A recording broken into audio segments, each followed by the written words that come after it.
Para pemimpin pun kau tahulah macam mana kuat makan rasuah. Dan bukan setakat itu je, ekonomi Indonesia tu tak maju sampai sekarang.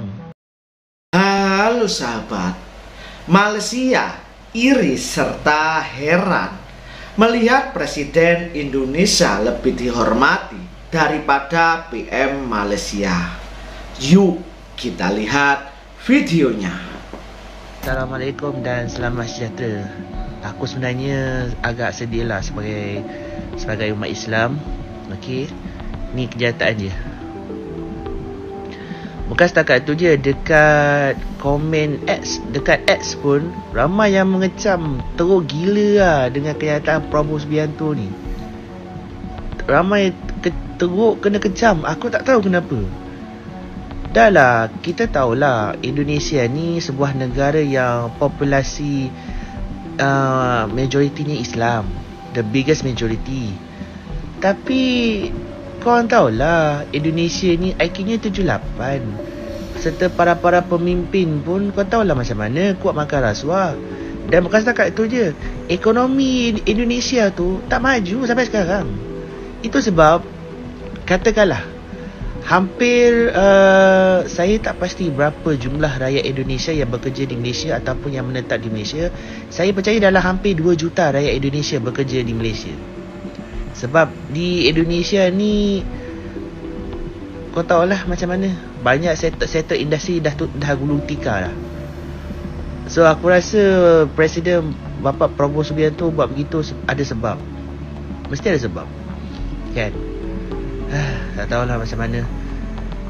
Tapi nasib baiklah di Malaysia ni menolak sekeras-kerasnya negara haram jadah tu. Kita sebab Malaysia mempunyai prinsip yang tegas. Tolak lah habis-habis.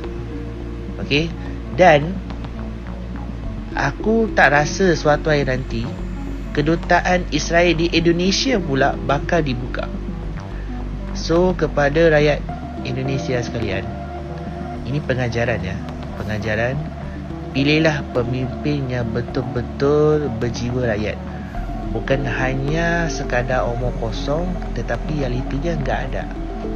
Saya percaya sebelum sidang ASEAN dalam pertemuan dengan Presiden Donald Trump Amerika Syarikat, kita akan menggunakan juga kesempatan itu untuk mengajak untuk beliau memahami sikap dan pendirian Malaysia yang tegas untuk mencapai keadilan bagi semua, termasuk bagi Gaza dan Palestin. Assalamualaikum. Rakyat Malaysia menolak kehadiran Donald Trump di bumi kita.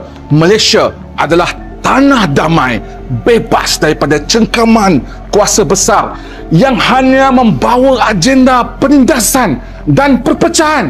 Kehadiran beliau bukan simbol persahabatan sahabat-sahabat, tetapi lambang campur tangan asing yang akan mengancam kedaulatan negara. Bersama kita teman-teman, ayo nyatakan kita bantah, kita tolak. Malaysia tidak akan tunduk pada politik rakus Donald Trump. Kita bantah Trump, kita tolak Anwar. Oke sahabat, belakangan ini sejumlah netizen dari Malaysia kembali menyerang Presiden Indonesia usai unggahan media mereka soal isu pengakuan Israel setelah Palestina merdeka. Komentar pedas pun bermunculan, mulai dari merendahkan EQ bangsa Indonesia, menuding pemimpin gemar korupsi, hingga menyebut ekonomi Indonesia tak pernah maju. Sindiran tersebut menuai reaksi keras dari jagat maya. Ironisnya, di tengah hujatan itu, justru bulan Oktober ini Malaysia siap menyambut kunjungan Donald Trump dengan tangan terbuka. Kontras yang menimbulkan tanda tanya besar. Benarkah mereka berhak melontarkan tudingan miring pada Indonesia ini? Assalamualaikum. Jadi Donald Trump akan tiba di Malaysia dan perkara ini disahkan sendiri oleh Anwar Ibrahim, PMX kita. dan perkara ini merupakan satu perkara yang tidak sepatutnya berlaku, dan dia memberikan banyak isyarat buruk kepada diri kita dan juga kepada umat Islam yang berada di Malaysia ini. Pertama sekali kita perlu faham siapakah Donald Trump ini. Beliau bukan sahaja Presiden Amerika Syarikat, tapi beliau telah memainkan peranan seolah-olah beliau ini presiden kepada negara rejim Zionis.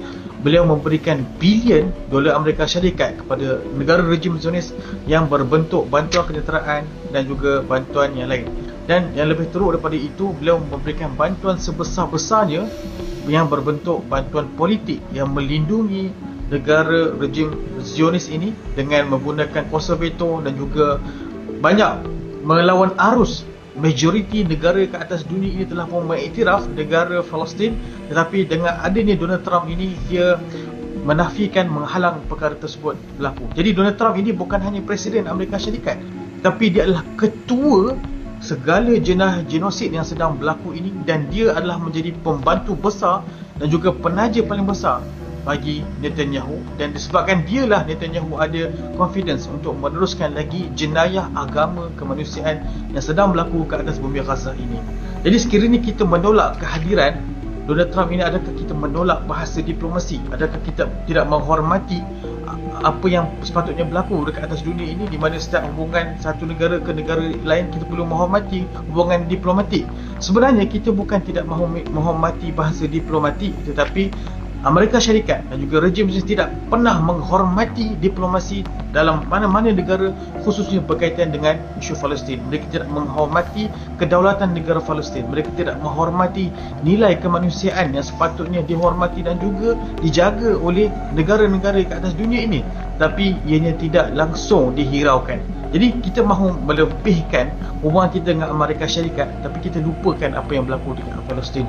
Jadi kalau kita menolak apa yang akan berlaku pada persidangan ASEAN yang ke-47 ini, adakah kita akan mengabaikan kita punya kepentingan ekonomi? Kita perlu faham bahawa kita sebagai seorang manusia, kita tidak boleh melebihkan nilai moral dan juga nilai kemanusiaan daripada segala-galanya. Khususnya kita pula orang Islam, kita tak boleh melebihkan nilai agama Islam yang ajar kita untuk menjaga saudara-saudara kita dalam kesusahan. Dan kita perlu faham bahawa sekiranya kita melebihkan makanan ke atas pinggan kita daripada apa yang berlaku setiap 15 minit, setiap 30 minit, kanak-kanak di Palestin dibedil dan juga menjadi syuhada, di manakah kita punya hati perut? Di manakah kita punya nilai keimanan dalam jiwa kita? Ini bukan saya yang sebut, ini yang disebutkan oleh Prof. Emeritus Nazari Ismail sendiri, salah seorang daripada pakar ekonomi daripada Universiti Malaya. Dan beliau ditanya juga dalam sebuah podcast, bagaimana sekiranya Amerika mahu menghukum kita disebabkan kita tolak dia datang ke Malaysia. Kita perlu faham tarif yang digunakan oleh Amerika Syarikat sebagai hukuman kepada negara-negara ini akan membebankan ekonomi Amerika Syarikat sendiri. Dan kita lihat banyak kali Amerika Syarikat terpaksa U-turn balik hukuman tarif yang dia gunakan ke atas negara tertentu sebagai China dan sebagainya. Asalnya menentukan satu number kepada negara China, tak salah 100 lebih peratus, kemudian diturunkan kepada 50%, something like that. Dan begitu juga banyak dalam situasi-situasi tertentu di mana Amerika terpaksa U-turn balik keputusan tarif yang telah dikenakan kepada sebuah negara, sebab dia akan mengakibatkan tekanan daripada rakyat dia sendiri, khususnya daripada golongan pertengahan dan golongan bawahan. Dan sekiranya semakin tinggilah tarif yang dikenakan kepada negara-negara yang berdagang dengan Amerika Syarikat, semakin susahlah kehidupan rakyat Amerika Syarikat sendiri. Seterusnya ialah kita perlu faham bahawa dasar dan juga polisi sebuah negara menyokong Palestin ataupun menyokong negara rejim Zionis sebenarnya tidak akan mengesani keputusan tarif dikenakan ke atas sebuah negara. Sebagai contoh, India merupakan negara yang terbesar membeli senjata daripada negara rejim Zionis.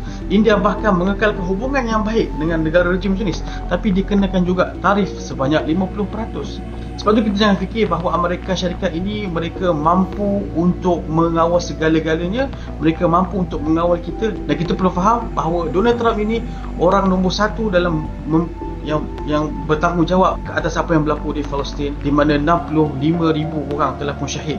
Dan kita mahu menghamparkan kapet merah kepada beliau, menyambut kedatangan beliau, Seperti mana kita benci Netanyahu, seperti itu jugalah kita patut benci Donald Trump. Dan ini bukan masalah diplomasi lagi, ini bukan masalah hubungan antarabangsa, tapi ini adalah masalah maruah dan juga prinsip kita sebagai umat Islam. Mereka sedikit pun tidak menghormati prinsip dan juga perjanjian hubungan antarabangsa ataupun hubungan diplomatik dengan negara-negara tertentu. Kenapa kita kena expect diri kita menghormati kita punya hubungan diplomatik dengan dia? Kita tak memaksudkan untuk memotong terus hubungan dengan Amerika Syarikat, tapi sekurang-kurangnya kita patut beri warning kepada beliau bahawa kita tak suka apa yang dia buat terhadap saudara-saudara kita di Palestin. Dan sepatutnya kita tak hamparkan kapet merah kepada beliau, tapi kita patut memberikan kepada dia adalah amaran. Jangan sokong Netanyahu, jangan berikan senjata, sekat segala bantuan ketenteraan yang diberikan kepada rejim Zionis, kerana itulah yang akan mempanjangkan nyawa mereka. Jadi ini sedikit sebanyak, dan saya dapat ini banyak daripada Prof. Emeritus Nazari Ismail, seorang pakar ekonomi daripada Universiti Malaya. Anda boleh ikuti beliau di podcast. Memang dia cerita panjang sekitar 50 minit tentang kedatangan Donald Trump ke atas Malaysia ini dan kenapa kita wajar menolak kedatangan beliau atas prinsip dan juga moral, dan khususnya kita sebagai orang Islam. Jadi sama-sama kita tolak kedatangan beliau, beri tekanan kepada kerajaan sewajarnya agar Donald Trump tidak datang. Oke, gini sahabat, fakta ini membuat publik menilai serangan netizen dari Malaysia ini hanya penuh ironi. Sementara Indonesia terus fokus membangun, bukan sibuk mencari kambing hitam. Netizen tetangga kritik Presiden Indonesia terkait isu pengakuan Israel pasca Palestina merdeka.